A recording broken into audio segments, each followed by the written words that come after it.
સુરત સ્થિત Veer Narmad south Gujarat university દ્વારા સંચાલિત વિવિધ કોલેજોમાં લેવાયેલ પરીક્ષાઓ દરમિયાન ગેરરીતિના અનેક ગંભીર કેસો સામે આવતા યુનિવર્સિટી દ્વારા કડક વલણ અપનાવવામાં આવ્યું છે।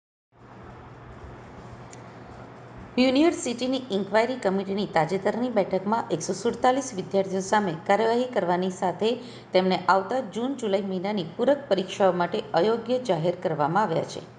કમિટીના પ્રવક્તાએ જણાવ્યું હતું કે પરીક્ષાની પવિત્રતાને જાળવવી એ યુનિવર્સિટીની પ્રથમ જવાબદારી છે। કોઈપણ પ્રકારની ગેરરીતિ સહન કરવી શક્ય નથી। અમે દરેક કેસની નિષ્ઠાપૂર્વક તપાસ કરી છે અને પુરાવાના આધારે નિર્ણય લીધો છે। વિભિન્ન પ્રકારની ગેરરીતિઓ આંકડાની ઝાંખી કમિટીએ કરેલી તપાસમાં અલગ અલગ પ્રકારની નકલ અને ગેરરીતિના કિસ્સાઓ સામે આવ્યા છે। કાપલી સાથે પકડાયેલા 68 વિદ્યાર્થી પાસેથી કાપલીઓમાં લખાયેલી સામગ્રી પણ મળી આવી હતી, જે તેઓ પરીક્ષા દરમિયાન ઉપયોગમાં લઈ રહ્યા હતા। કાપલીમાંથી લખાણ ઉતારતા 41 વિદ્યાર્થીએ સીધા કાપલીમાંથી જવાબ લખતા ઝડપાયા હતા। ટેકનોલોજીનો દુરુપયોગ કરવામાં આવ્યો છે। 11 વિદ્યાર્થી પાસેથી mobile phone, smart watch, Bluetooth જેવી ડિવાઇસીસ પણ મળી આવી હતી, જેના આધારે નકલ કરવાની શક્યતાઓ વધતી હતી।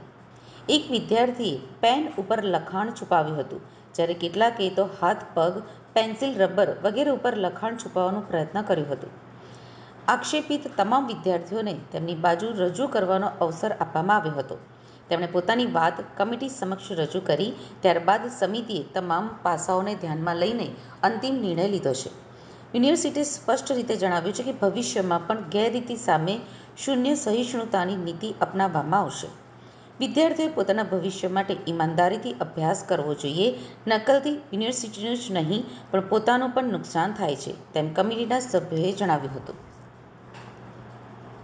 વીર નર્મદ દક્ષિણ ગુજરાત વિશ્વવિદ્યાલયની હાલમાં માર્ચ-એપ્રિલની આપણી જે વાર્ષિક પરીક્ષાઓ ચાલી રહી હતી, એ પરીક્ષા દરમિયાન આપણી સ્કોડની ટીમે અથવા તો બ્લોક સુપરવાઇઝરે અથવા તો આપણે જે ઈ-વોલ છે એના માધ્યમથી આપણે સર્વેલન્સ કરીએ છીએ। એ સર્વેલન્સના માધ્યમથી જ્યાં જ્યાં પણ વિદ્યાર્થી જ્યારે પકડાયેલા છે, તો હાલમાં જ 147 જેટલા વિદ્યાર્થીઓને આપણે આ સર્વેલન્સના માધ્યમથી એમને પકડ્યા છે।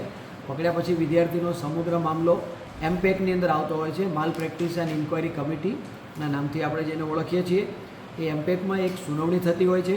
વિદ્યાર્થીઓને નેચરલ જસ્ટિસ ફોલો થાય એટલા માટે આપણે એને રૂબરૂ આપણે સાંભળીએ છીએ। સુનાવણીના અંતે પંચ હોય છે, પંચ એનો નિર્ણય લઈને એને કંઈ સજા કરતી હોય છે। સજાની અંદર હાલમાં આપણી પાસે આપણા યુનિફોર્મ સ્ટેચ્યુટમાં અલગ અલગ પ્રકારની જોગવાઈ છે। ગુનાના સપ્રમાણમાં એને સજા કરવાની જોગવાઈ હોય છે। એ મુજબ એને સજા થતી હોય છે અને એની અંતિમ મંજૂરી માટે યુનિવર્સિટીના જે વિવિધ સત્તામંડળો છે, ઉદાહરણ તરીકે એક્ઝિક્યુટિવ કાઉન્સિલ અને બોર્ડ ઓફ મેનેજમેન્ટ, એમાં બાબત રજૂ થતી હોય છે અને સદર સત્તામંડળોના ઠરાવી અનુસાર તંત્ર દ્વારા આ પ્રકારે આમાં કામગીરી થતી હોય છે। કેટલા વિદ્યાર્થીઓ પરીક્ષા નહીં આપી શકશે?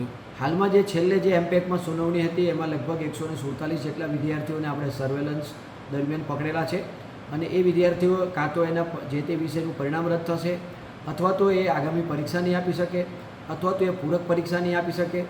અને જો ગુનાનું પ્રમાણ કંઈ ગંભીર હશે તો એ એક પરીક્ષા, બે પરીક્ષાની પણ આપણે એને પરીક્ષા નહીં આપવા દઈએ। આ પ્રકારની જોગવાઈ આપણા યુનિફોર્મ